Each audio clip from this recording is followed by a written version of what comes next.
네, 여러분 안녕하세요. 인사이드입니다. 로맨스 판타지라는 장르 아세요? 요즘 AI로 나온 쇼츠들 종종 보이긴 하는데 그 중에서 로맨스 판타지 관련된 이미지들을 보고 사람도 이렇게 아름답게는 못 그리겠다라고 생각될 정도로 아름다운 그런 이미지들을 보다가 호기심이 생겨서 로맨스 판타지라는 장르에 대해서 이제 알게 된 거예요. 근데 로맨스 판타지에는 집착 광공이라고 굉장히 집착하는 그런 남자 주인공들이 나온다고 하는데 가끔 보면 스토킹이나 데이트 폭력 때문에 오히려 또 다치거나 죽게 되는 그런 사건들도 있는데 여자들은 왜 이 남성의 집착에 대한 로망이 또 있을까? 오늘은 이런 부분에 대해서 다뤄보도록 하겠습니다. 이렇게 집착을 좋아하는 여성들의 내면에는 기본적으로 강한 애착에 대한 욕구가 있어요. 어렸을 때 부모님에게 충분하게 받지 못했던 사랑, 그런 애착의 느낌, 이런 것들 때문에 이제 매달리게 되는 건데요.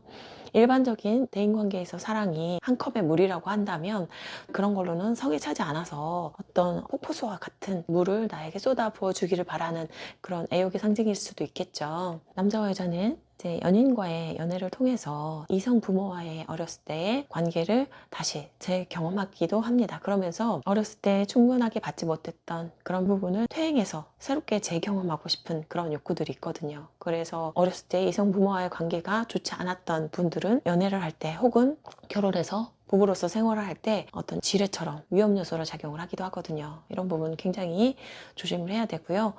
나쁘지 않은 그런 파국적인 결말이 아니라면 대체적으로는 서로가 서로에게 꽁냥꽁냥 대면서 예뻐하고 상대방을 퇴행시키고 내가 부모 역할을 했다가 내가 퇴행하고 상대방이 부모 역할을 했다 하는 거죠. 애칭으로 우리 애기 이렇게 부르기도 하는 게 이제 이런 부분을 나타내는 거죠. 이런 강한 애착 욕구 외에도 집착하는 남성을 좋아하는 여성의 또 다른 심리에는요, 보호받고 싶은 욕망이 있어요. 로판 소설에서 주인공들은 상대의 여성을 극도로 아끼고 보호하려는 그런 태도가 보인다고 해요. 이거는 말씀드렸던 그런 어린 시절의 제 경험과도 관련이 있을 수 있는데, 내가 충분하게 보호받지 못했다고 느낄 때 과잉 보호하고 아이처럼 다루는 그런 모습을 보고 굉장한 매력을 느끼는 거죠. 그래서 외부에 누군가가 끌렸다면 그건 내 내면에 있는 뭔가와 일치하는 그런 코드가 있다는 거거든요. 그리고 또 어떤 측면에서는요, 무조건적인 사랑에 대한 동경입니다. 이런 집착하는 사람들의 경우는요, 내가 아닌 이성은 다 중요하지 않게 생각하죠. 그들의 태도는 너만 있으면 되거든요. 여자 입장에서 굉장히 유리한 입장이죠. 어떻게 보면 여자들은 아이를 잉태하고 출산을 할 수 있는 능력이 있긴 하지만 아이를 키울 때 아버지의 경제적인 지원과 노력들이 필요하단 말이에요. 그래서 그런 얘기도 있잖아요. 남자들은 내가 아이를 낳을 수 없기 때문에 다른 사람의 아이를 키울 수 있는 리스크가 있잖아요. 그것 때문에 어떤 여자친구의 육체적인 바람을 더 두려워한다면 여자들은 반대로 경제적인 지원들이 더 중요하기 때문에 정신적인 바람을 더 두려워한다고 하죠.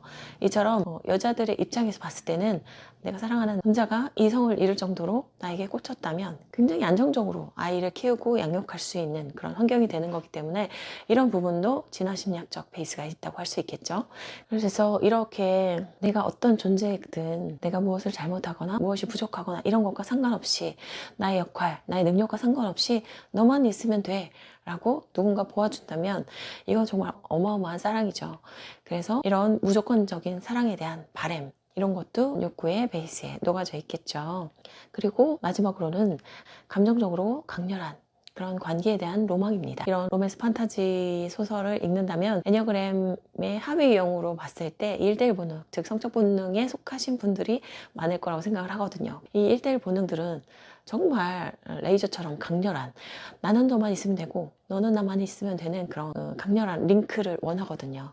그래서 일단은 내가 봤을 때 굉장히 멋있고 저 사람이 먼저 나에게 인생을 걸고 나만 있으면 되는 그런 온전한 사랑을 줬을 때 나 역시 안심하고 나의 모든 사랑을 줄 수 있겠다는 그런 바람도 이제 포함이 되어 있겠죠. 인간은 무의식에 다 나의 이기적인 욕구가 들어있어요. 그래서 상대방이 정말 멋진 사람이고 또 내 말 한마디에 껌뻑하는 그런 사람이라면 나에게 얼마나 유리한 그런 상황이겠어요. 이런 상황에서 여자가 불건강한 경우에는 남자를 가스라이팅하고 내 마음대로 좌지우지하려고 하겠죠.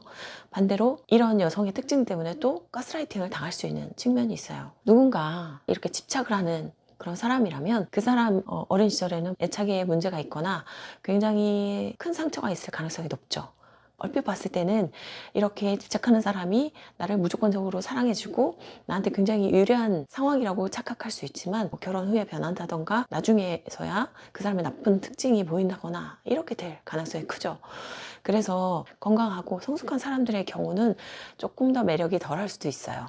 하지만 이렇게 집착을 하는 사람은 어떻게 보면 상처가 많은 사람이라는 얘기인데, 그렇게 상처가 많은 사람에 끌리는 나 역시도 치유되지 않은 상처가 있기 때문에 비슷한 파동으로 만났을 가능성이 높거든요. 그렇기 때문에 1대1 본능이기 때문에 그런 걸 추구를 하는 건지, 아니면 과거에 굉장한 상처가 있어서 뭔가 리스크가 있는 사람인지, 이거는 여러분들이 잘 판단을 하고 또 연애를 하셨으면 좋겠습니다. 후자의 경우에 내 안에 치유되지 않은 상처 때문에 저렇게 불건강한 사람에게 끌리는 건 아닌지, 이런 부분도 잘 체크를 해보시고 치유되지 않은 상처를 잘 처리하셔서 윈윈하는 그런 성숙한 연애를 하시길 기원하겠습니다. 오늘 저희 영상은 여기까지고요. 다음에 또 찾아뵐게요. 감사합니다. 안녕.